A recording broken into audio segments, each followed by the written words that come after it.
Up next we have SCHWELLENBACH. She's a managing editor at the New Times in St. Louis, Obispo, and has just published her first young adult novel, Score, The Righteous Habit. I am definitely not a performer, and for that I apologize. They marched across the village to the schoolhouse, which was barely visible against the glow of flaming leaves. Iago led the charge, laying into the first tree in his path with a fury that suggested he had met a mortal enemy. Still baffled, but wise enough not to question a man with an axe, his family followed his example. His two youngest brothers swarmed over the largest tree there, a 35-footer that had stood guardian of the school for more than 30 years. It had taken the tree 20 long, patient years to reach its full size, but the brothers Barkalow felled it in less than half an hour. Each hit echoed across the village, and they fell into a rhythm. Continuous motion, no pausing between swings to react to the jolts of pain and tension in their biceps and upper back. It was fluid, even the pieces of bark that occasionally flew up with the tree's assailants. "What are you doing?" Stopped them for wanting to haul away the unused carnage. "I didn't overestimate anything," Iago explained when the mayor was asked to mediate. "In a couple of months, I'll need at least this many leaving per day." He gestured toward the cages. The mayor was unaccustomed to any responsibility outside of ribbon cutting, and decided that bickering over trees was trifling work. He returned to the village and told its residents that if they wanted trees, they'd have to go chop them down for themselves. In the meantime, classes were to take place in the general store. He'd forgotten to ask what Iago meant to put in those cages, and by the mayor's calculations, every villager under the age of 16 could fit into them with room to spare. He couldn't imagine the headache that would cause.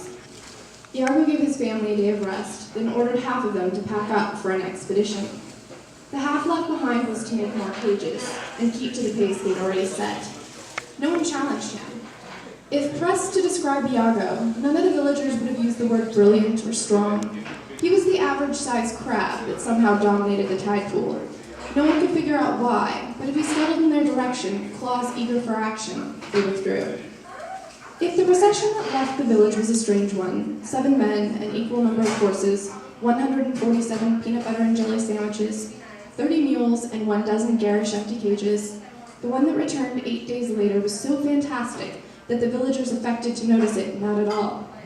Iago's party returned with only 5 men, and none of the peanut butter and jelly sandwiches. But it was impossible for the villagers to focus on the question.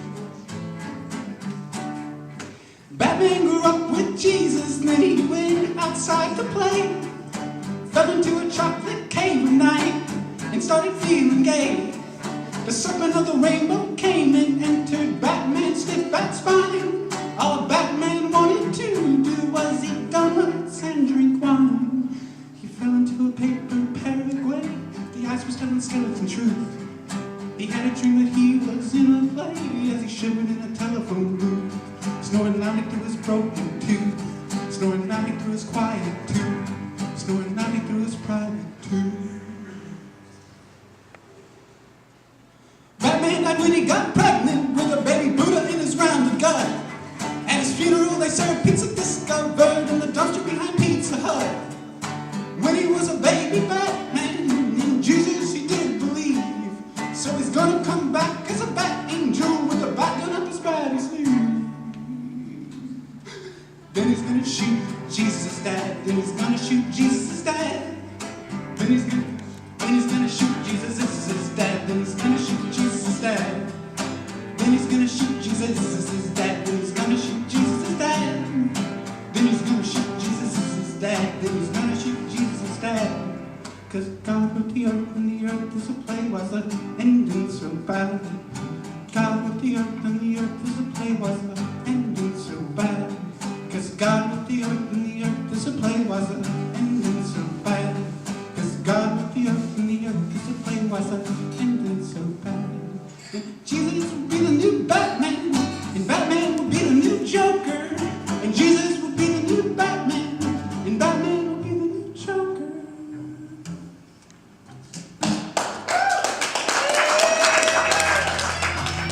Our next reader is Leslie St. John from Little Rock, Arkansas, received her MFA from Purdue University, the book of poems, Beauty Like a Robe, is from Paulo, Portuguese Word Palace Press. She teaches yoga and writing here in San Luis Obispo. Let's welcome After reading one of Jeannie's poems in her book, Biting the Apple. So I'm going to read a few lines from her poem. Me in my shadow.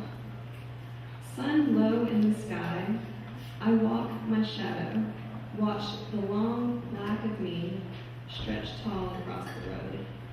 A car drives past, and my shadow lifts, flows over hood, roof, and trunk to lie back down on the pavement.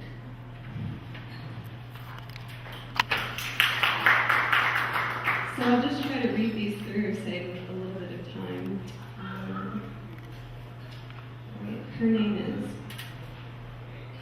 I laid down my shadow at the foot of Pinnacle Mountain, let her cozy near shaded, still heated rocks, told her to stay.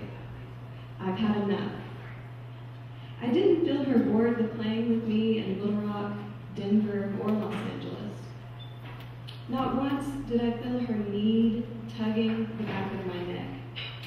To be rid of that bird with a broken wing always crawling under my rib umbrella. To look behind me and not see her following. To greet the day as a lighthouse with all open windows.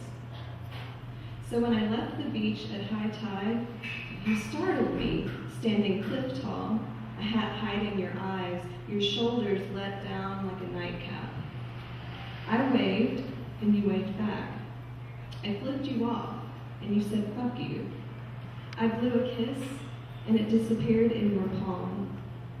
We climbed the stairs together, the sea at our backs, our sides. You, my little girl in pink pea-stained ballet tights. My teenager in a parked car with Joey Tempaping-sized long fingernails tearing the There's so much more that I've got to say. Don't think I'll see him again. And maybe I just wanted to see if you can tear down these walls, stand up, be my man. Well, maybe I just wanted to see if you can tear down these walls, stand up, be my man.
Down these walls, stand up, be my man.